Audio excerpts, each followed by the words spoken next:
मोर YouTube channel झेंझरी टुकनी जेवण में आपके स्वागत है।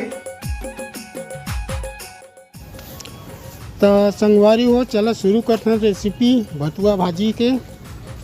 ये हवा हमार मीठा लीम, ये हवा कसूरी मेथी, ये हल्दी, ये लहसुन 4 पोटी, ये मिर्चा 2 गड़ी है,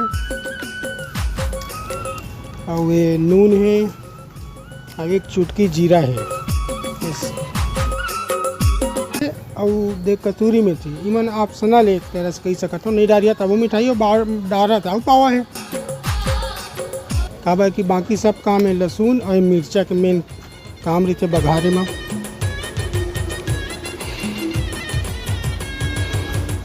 अभी सब ला फोरन देवो, हमार तावा गरम हो गए।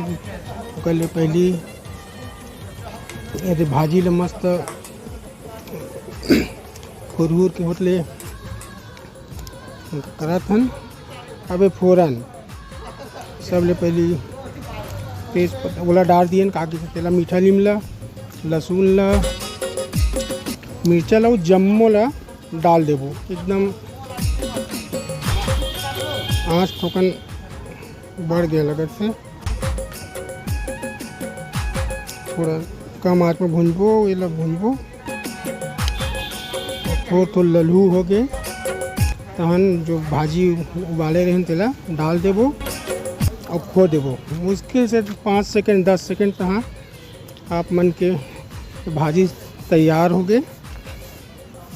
वे दे थारी में घलो ला खा के खाएबा मस्त मीठा थे। आप मन खावा, एक तासीर गर्म है, ठंड के लिए बहुत अच्छा चीज़ है। थोड़ा सा तासीर गर्म है जिसे कहा था। शानदार भाजी। जय जोहार। वीडियो कैसे लगी बताओ जरूर।